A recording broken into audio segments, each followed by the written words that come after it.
আমরা সাধারণ মানুষ থেকে অনেক সাড়া পাচ্ছি এবং সাড়া পাওয়ার পেছনের কারণটা হচ্ছে যে আমরা শুধু প্রতিশ্রুতি দিচ্ছি না, আমরা ইতিমধ্যে কাজ শুরু করে দিয়েছি এবং সেটা মানুষ দেখতে পাচ্ছে এবং এই দেখার কারণেই সাড়াটা পাচ্ছি। আপনি দেখতে পাচ্ছেন এখনো সাড়া এত পাচ্ছি যে আমরা হাঁটতেও পারছি না ঠিক মতো। তো আমরা আশা করছি যারা আছেন এই রেসে, এই প্রতিদ্বন্দ্বিতা করছে আমাদের সঙ্গে, তারা নির্বাচনের সকল বিধি যেগুলো আমরা তুলে ধরেছি নির্বাচন কমিশনের কাছে, যে নির্বাচনের কিছু বিধি লঙ্ঘন করা হয়েছে, কিছু প্রতিদ্বন্দ্বী সেটা করেছে, তো আমরা আশা করছি নির্বাচন কমিশন পদক্ষেপ নেবেন। আমাদের দৃঢ় বিশ্বাস যে আমরা উত্তরণ করতে পারবো, কারণ আমরা আমাদের কাজে দেখিয়ে দিচ্ছি যে আমরা যদি দায়িত্ব পাই, আমরা যদি নির্বাচন হয়ে যদি ববি হাজার সাহেব আসেন, তাহলে কিভাবে কতভাবে ঢাকা 13-র উন্নয়ন হবে সেটা আমরা ইতিমধ্যে কাজে দেখিয়ে দিচ্ছি। আমরা শুধু খাল বিল পরিষ্কার করার কথা বলছি না, আমরা খাল বিল পরিষ্কার করে দেখিয়ে দিচ্ছি। ইতিমধ্যে এই ঢাকা 13 আসনের ইউথ, ওনাদেরকে নিয়ে কিন্তু আমরা দিন বদলের এখনই সময় বলে একটা প্ল্যাটফর্মও লঞ্চ করা হয়েছে, যে ঢাকা 13-র বাসিন্দা যারা ইয়াং, তারাও যে ঢাকা 13-র উন্নয়নে একটা ভূমিকা রাখতে পারবে, সেই প্রেরণামূলক কাজটা কিন্তু হতে পারছে, কারণ ববি হাজাজের মতো সুশিক্ষিত ক্লিন ইমেজের একজন মানুষ ঢাকা 13-তে এসেছে নির্বাচনে লড়াই করার জন্য। আমাদের দৃঢ় বিশ্বাস যে সাড়া পাচ্ছি যে আমরা বিপুল সংখ্যক ভোটে জয় হব।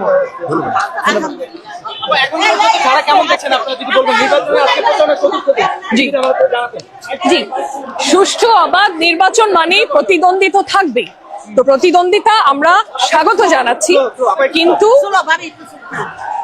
কোনো প্রতিদ্বন্দ্বী আমাদের চোখে পড়েনি যাদেরকে দেখে আমাদের ভয় পাওয়ার কোনো কারণ আছে, কারণ আমরা এখানে জনগণের জন্য কাজ করতে এসেছি, নির্বাচিত হই কি না হই, এবং ইতিমধ্যে আমরা কাজ করে দেখিয়ে দিয়েছি যে আমরা শুধু কথা বলছি না, আমরা কাজও করছি। আমরা শুধু প্রতিশ্রুতি দিচ্ছি না, আমরা কাজও করছি।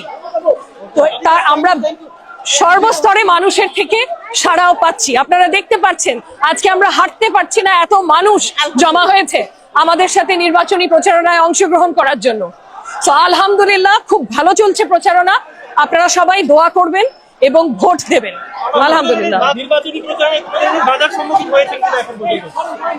এখন পর্যন্ত নির্বাচনী প্রচারণায় আমরা কোনো বাধার সম্মুখীন হয়নি, কিন্তু আমাদের নজরে এসেছে ঢাকা 13-র কিছু প্রতিদ্বন্দ্বী নির্বাচনের যে আচরণ বিধি আছে সেই বিধিটাকে লঙ্ঘন করেছে এবং আমরা নির্বাচন কমিশনের কাছে সেটা তুলে ধরেছি। আমাদের বিশ্বাস যে নির্বাচন কমিশন কোনো পদক্ষেপ নেবেন।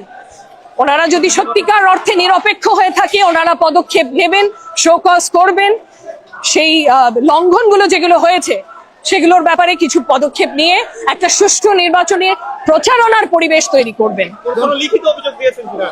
জি, ইতিমধ্যে আমরা লিখিত অভিযোগ দিয়েছি, আমরা মৌখিকও বলেছি, আমরা এভিডেন্সও দিয়েছি ছবি তুলে যে কিভাবে আচরণ বিধি লঙ্ঘন করা হচ্ছে।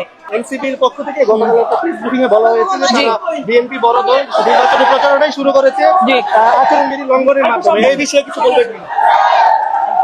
দেখুন, এই নির্বাচনে যারা অংশগ্রহণ করছে, যে দলই অংশগ্রহণ করুক না কেন, তাদের দ্বারা যদি কোনো নির্বাচন আচরণ বিধি লঙ্ঘন হয়ে থাকে তবে অভিযোগ দায়ের করুক নির্বাচন কমিশনে, এবং নির্বাচন কমিশনের একটা স্বতন্ত্র সাংবিধানিক বডি, তারা অভিযোগের উপরে কাজ করুক, শোকজ করুক, তারপরে সিদ্ধান্ত নেওয়া হবে যে এটা কি আদৌ জাস্ট অভিযোগ করে যাচ্ছে নাকি এখানে কোনো সত্যতা আছে।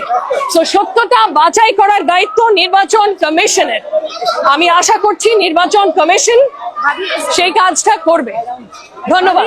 দর্শক, ধৈর্য সহকারে সম্পূর্ণ ভিডিওটি দেখলেন। আপনারা দেখছেন যে ববি হাজারের স্ত্রী যে বক্তব্য দিয়েছেন, এই বক্তব্য কতটুকু সঠিক বা কতটুকু ভুল, অবশ্যই আপনাদের মতামত কমেন্ট বক্সে জানাবেন। আসসালামু আলাইকুম, ভালো থাকুন।